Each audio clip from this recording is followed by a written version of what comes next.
On April 30th, 1945, the sky over Berlin was black with smoke, but a different kind of fire was burning in the garden of the Reich Chancellery. Adolf Hitler and his mistress, Eva Braun, were burning everything they owned. Documents, secret files, and personal photographs were turned into ash. Hitler wanted to disappear from history. He didn't want the world to know what really happened in his final hours. For over 70 years, the truth was hidden in the shadows.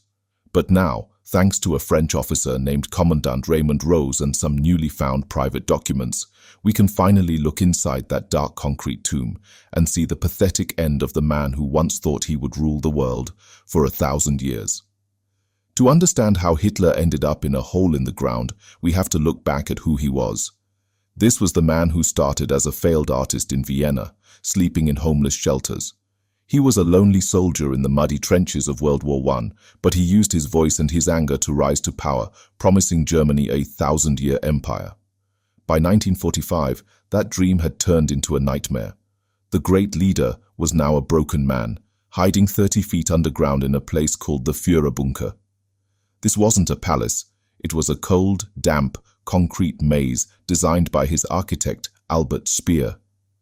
It was built to be bomb-proof, but it felt like a grave long before anyone died in it. The atmosphere inside the bunker was suffocating. Imagine the smell of diesel from the generators, the dampness of the concrete walls, and the constant loud humming of the ventilation fans. That noise never stopped. It was a form of mental torture. While the city of Berlin above was being blown to pieces by Soviet bombs, Hitler sat in his tiny 3-room suite. He was only 56 years old, but witnesses say he looked like a man of 70. His hair was grey, his back was bent, and his left hand shook so badly from Parkinson's disease that he had to hide it in his pocket or press it against his leg just to stay still. He was being kept alive by his personal doctor, Theodor Morell, who gave him over 20 different types of injections every single day. He was a living ghost fueled by drugs and anger. But the physical pain was nothing compared to the feeling of being betrayed.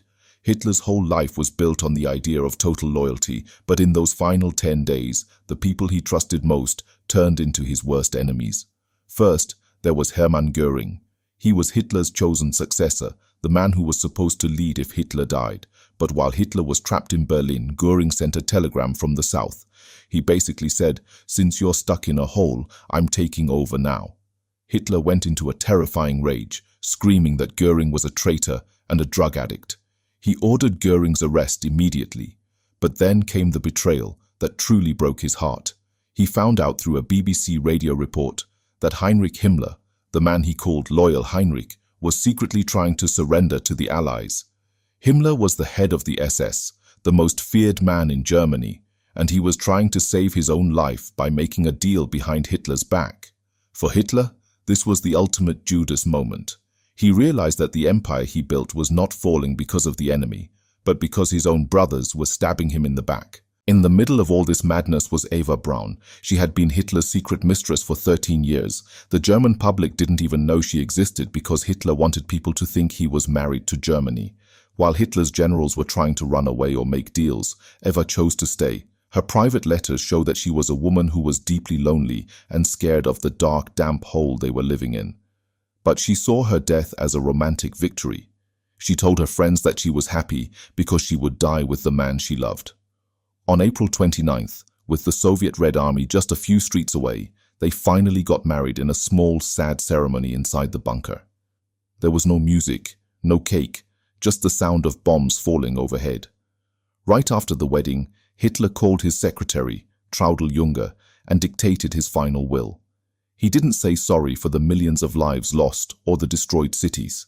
Instead, he blamed the Jews for the war and blamed his generals for being cowards. He said that he and his new wife, Eva, chose death because they couldn't face the shame of surrendering to the Soviets. He was terrified of being captured and put in a cage like an animal for the world to see. On April 30th, at about 3:30 p.m., the end finally came. Hitler first tested his cyanide poison on his favorite dog, Blondie, because he didn't even trust the poison to work. After the dog died, he and Eva went into their private room. A few minutes later, a single gunshot was heard. Hitler had shot himself in the head, and Eva had swallowed a cyanide capsule. Following his strict orders, their bodies were carried outside to the small garden. The guards poured 200 liters of petrol over them and set them on fire while Soviet shells were exploding all around. When the Soviet soldiers finally broke into the bunker, they didn't find a heroic leader. They found a wasteland. The rooms were empty, the air was thick with the smell of death, and the garden was full of ash. For a long time, Joseph Stalin, the leader of the Soviet Union, told the world that Hitler might still be alive hiding in South America or Spain. This created a huge mystery that lasted for years, but the truth was found in the ashes. Hitler had a very strange fear of dentists, which meant he had very specific dental work, a unique gold bridge that covered his many missing and broken teeth. The Soviets found Hitler's dental assistant and showed her the teeth they found in the garden. She identified them immediately.